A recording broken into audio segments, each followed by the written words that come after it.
The most shocking death in the Bible isn't what you think. Forget about crucifixion or being swallowed by a whale.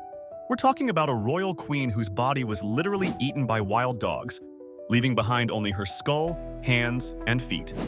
This wasn't just a random act of violence. It was divine justice foretold years earlier by one of the most powerful prophets in Scripture. Jezebel's downfall isn't just another Bible story. It's a bone-chilling tale of prophecy, power, and ultimate judgment that still resonates today. You might be wondering, who was Jezebel and what did she do to deserve such a gruesome fate? Born a Phoenician princess, Jezebel married into power when she wed King Ahab of Israel in the 9th century BCE. But she wasn't content with simply being queen. Jezebel actively promoted worship of the pagan god Baal, persecuted God's prophets, and orchestrated the murder of an innocent man named Naboth just to steal his vineyard. If you're thinking she sounds like a Disney villain, you're not far off. Except her story is far more disturbing. Enter the prophet Elijah, who confronted this wicked queen with unflinching boldness.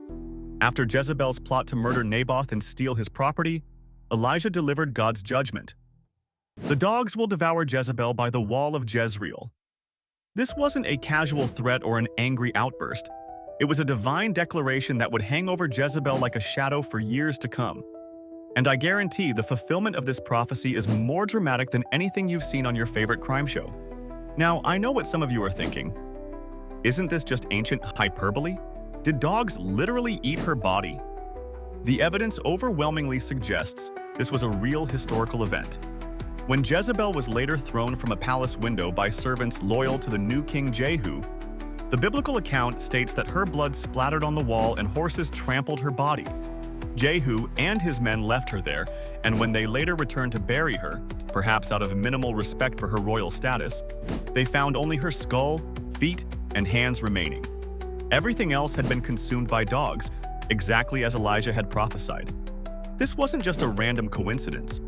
In ancient Near Eastern culture, being denied proper burial and having your body consumed by animals was considered the ultimate disgrace, a final punishment that extended beyond death itself. For a queen who had lived in luxury and wielded enormous power, this ending was particularly humiliating. Her body, once adorned with royal robes and jewelry, became food for street dogs.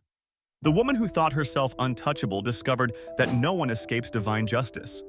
What makes this story particularly fascinating is the precision of the prophecy's fulfillment. Some biblical scholars point out that only specific parts of Jezebel's body remained: her skull, hands, and feet. Why these parts? Some suggest these were the very parts of her body that she had used in her wickedness: her head that planned evil, her hands that wrote the orders for Naboth's execution, and her feet that had walked in paths of idolatry. Whether or not this symbolism was intentional, the specificity is striking. The story of Jezebel's downfall isn't just ancient history. It carries powerful themes that resonate with us today. It speaks to questions of power and how we use it, the consequences of our actions, and ultimately, justice. Even if you're not religious, there's something universally compelling about seeing a powerful figure who abused their authority finally facing consequences for their actions. If this deep dive into one of the Bible's most shocking stories fascinated you, you're going to love what's coming next. I'm creating an entire series exploring the Bible's most dramatic moments, from epic battles to supernatural encounters that'll make your jaw drop. Hit that subscribe button right now so you don't miss any of these mind-blowing biblical stories. And if you found this video valuable, smash that like button to help more people discover this content.